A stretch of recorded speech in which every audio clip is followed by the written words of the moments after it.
You're listening to the Hella Well with Danielle show, a podcast taking women of color on a journey exploring all things wellness and travel related. We're all about showing you how to put on your oxygen mask first and creating lasting self-care habits that will free you to travel the world and live the life you truly desire, and not one you have to fake loving. I'm your host, Danielle Washington. Now let's buckle up and start this journey.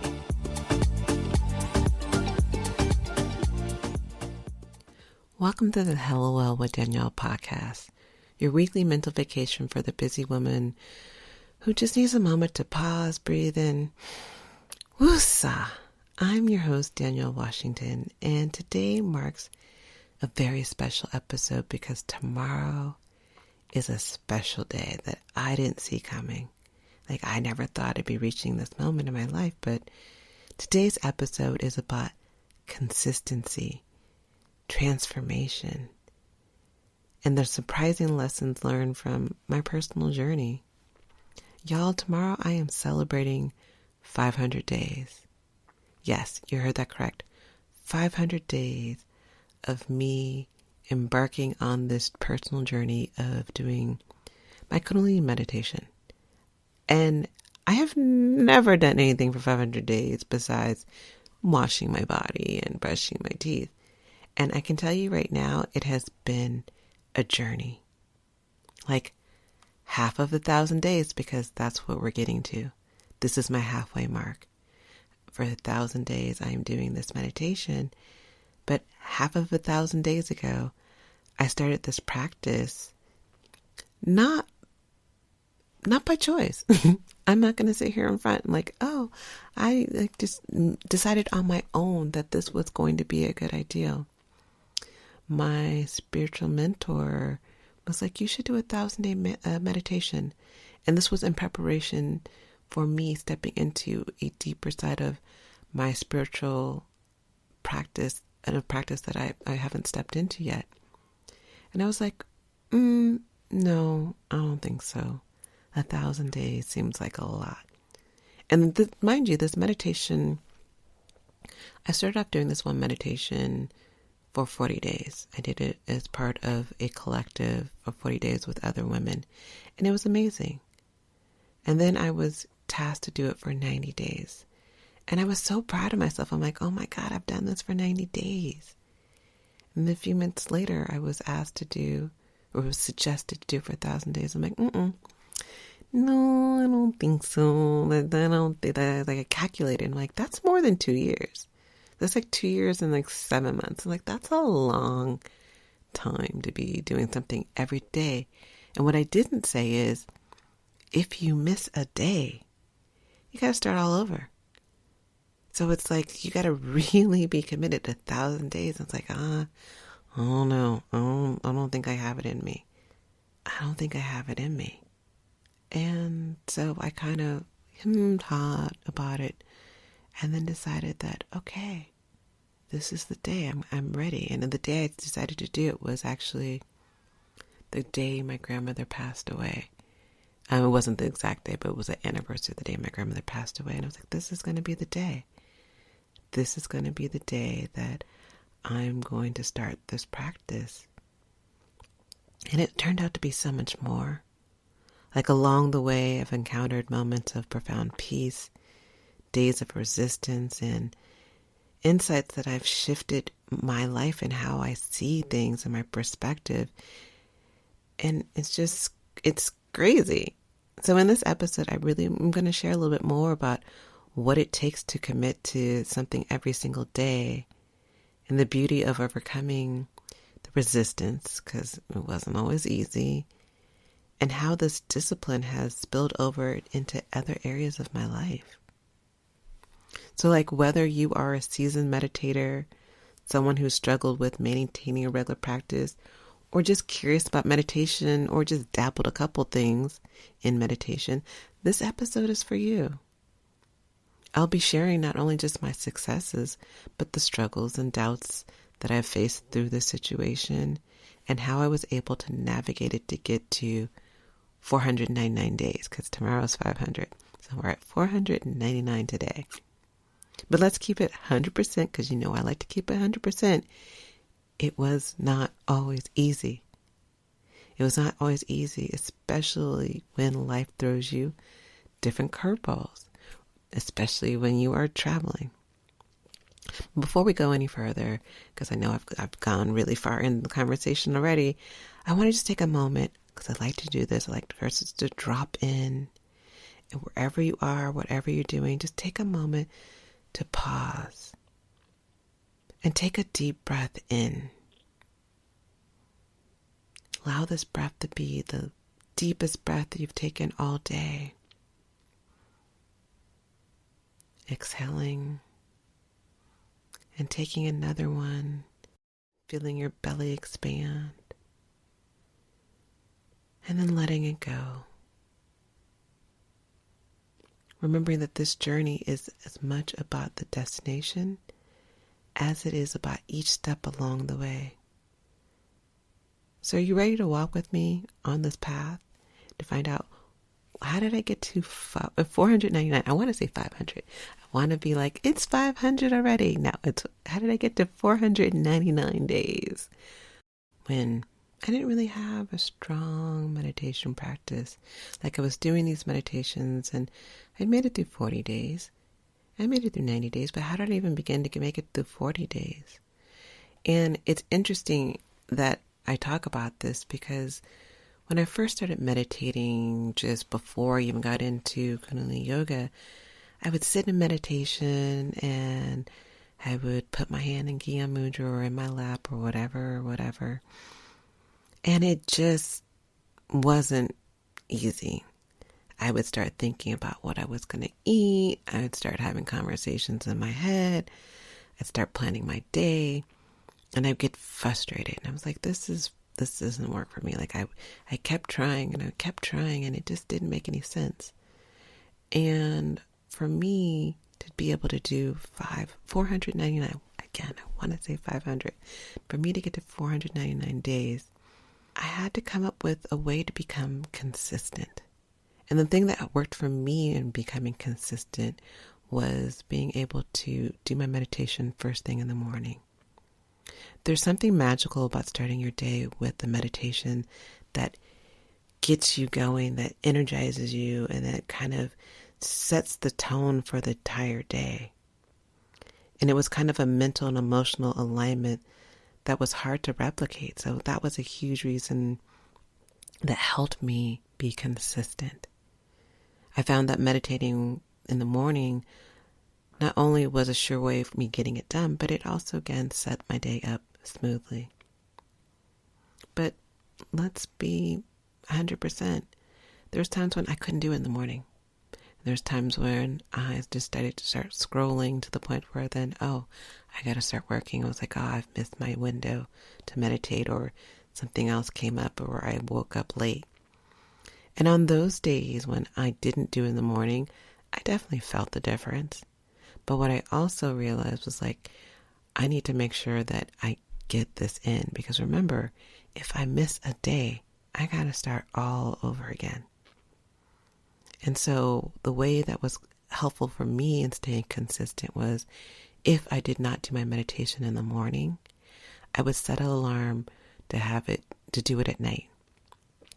That way I would make sure that no Netflix binge watching got me caught up to where, oh my God, it's 12 o'clock and I haven't done it. Or I went out with friends, came back late, and I forgot to do it and went straight to bed. And I've had moments where it's been 11 something and I'm like, okay, get this in. Or I've even been on flights. I remember flying back from Bali and trying to figure out the time frame of, okay, it's this time in Bali, it's this time in California, and making sure that I was timing out directly the exact time of when I can do it so I wasn't missing a day. I've been in airports doing this. I've been on airplanes and doing this. And I don't care. Mind you, this isn't me just sitting there breathing. I'm chanting out loud a meditation. I have my hands in front of me as if I'm holding a hot plate, and I'm making small circles. So it's noticeable that I'm doing this. And I don't care if people see it, because the thing that also helps me be consistent is it ain't about other people. I don't care if someone sees me this. I did this on the beach when I was in Malta. I did not care who saw me doing this meditation, because it wasn't about them. Because for me, a huge part of that helped me stay consistent was remembering my why. In the beginning, it was totally about counting. I was just like, okay, day 1, day 2, day 50, day 60. And that got real old real quick. And I stopped counting because it was pointless. I was like, this counting every single day is just not, it was annoying me. Because I was like, I'm so far away from 1,000. So I've stopped counting. I stopped counting and I started focusing on my why. And it was about a personal growth. It was about conquering fears. It was about finding a deeper sense of peace and clarity that I got through this meditation. And it was about me saying, I'm committed to taking this next step in my spiritual practice. And the benefits have been amazing. And they came quickly and unmistakably. Like beyond the cushion, this practice has transformed my life. Challenges that used to overwhelm me and like just get me all hot and bothered, I'm like, nope, I'm good.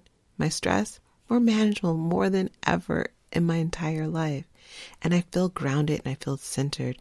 And that constant buzz of anxiety, fear, self-doubt has just kind of like quieted down. It's like someone turned down the volume on all those different things. And I feel clearer in how I think. I feel more grounded. I feel more joy. I feel more connected to myself.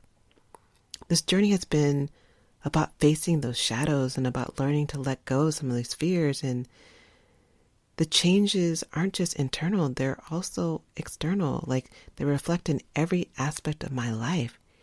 I notice a difference in my relationships. I notice a difference in my work. I notice a difference in how I approach problems.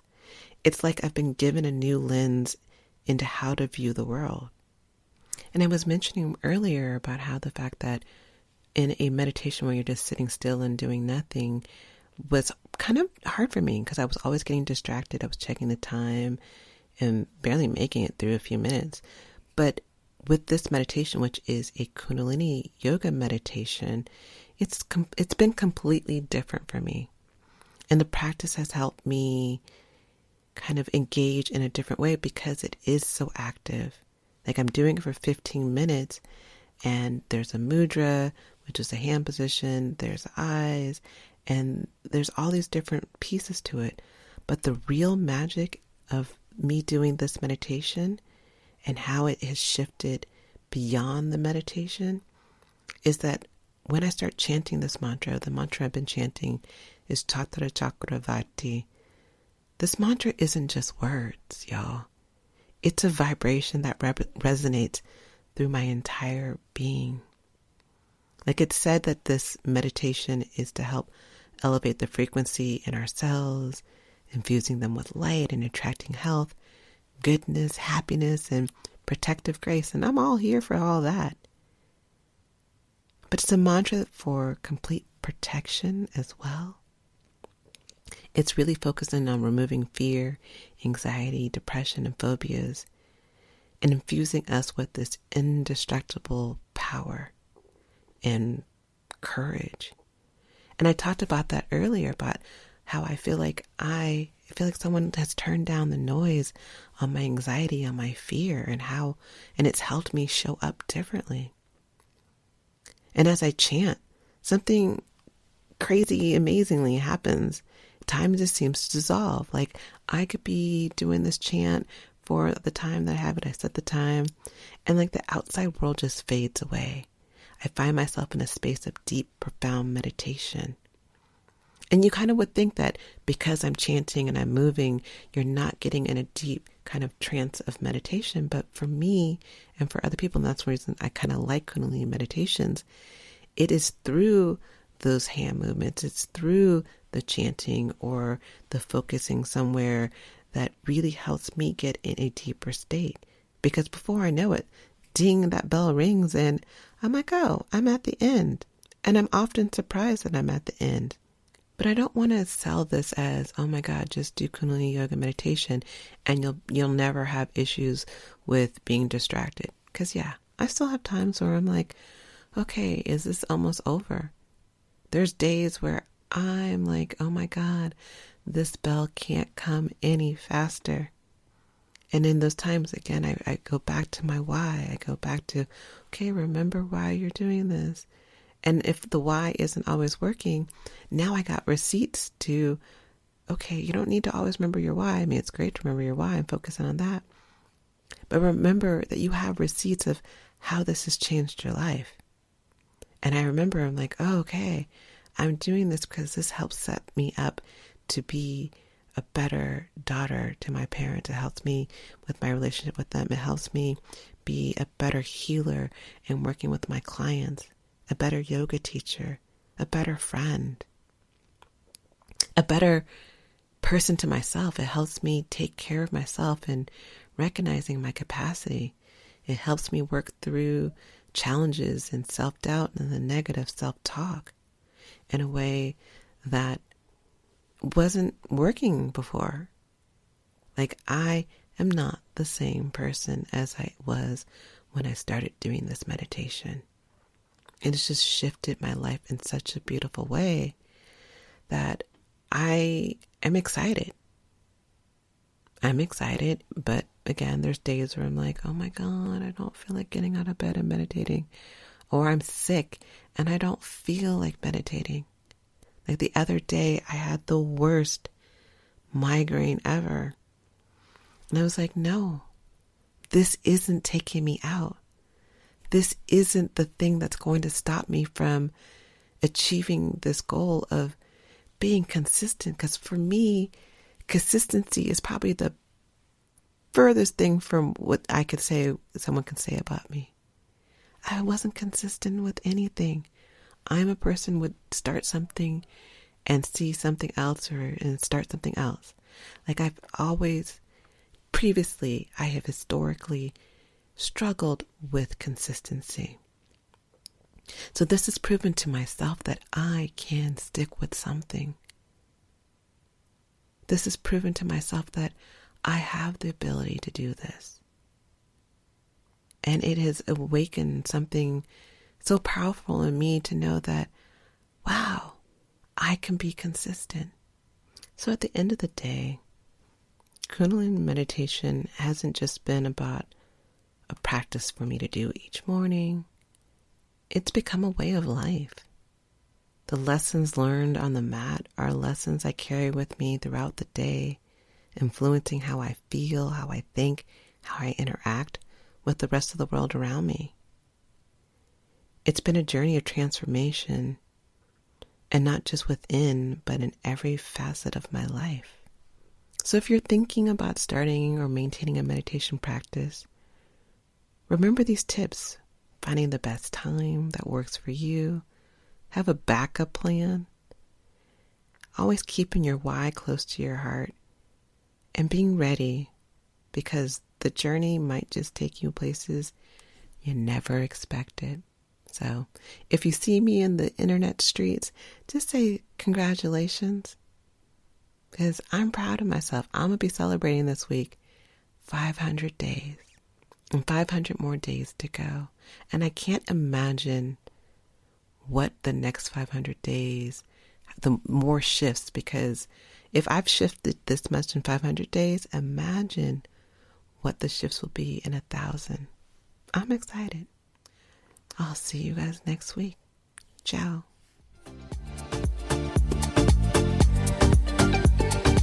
Thanks for joining us this week on the Hello Well with Danielle show. Make sure to visit our website, hellowellwithdanielle.com, where you can subscribe to our show on iTunes, Spotify, and Amazon Music and never miss an episode. Also, you can follow us on social media at Hello Well with Danielle on Facebook and Instagram, and Hello Well Danny on Twitter. And if you hella love the show and got some good nuggets out of it, know that I'm not too proud to ask for you to please leave a rating or review on iTunes so that we can continue to expand our reach and help other women of color. Again, thanks so much for listening, and I hope to see you next week. Ciao.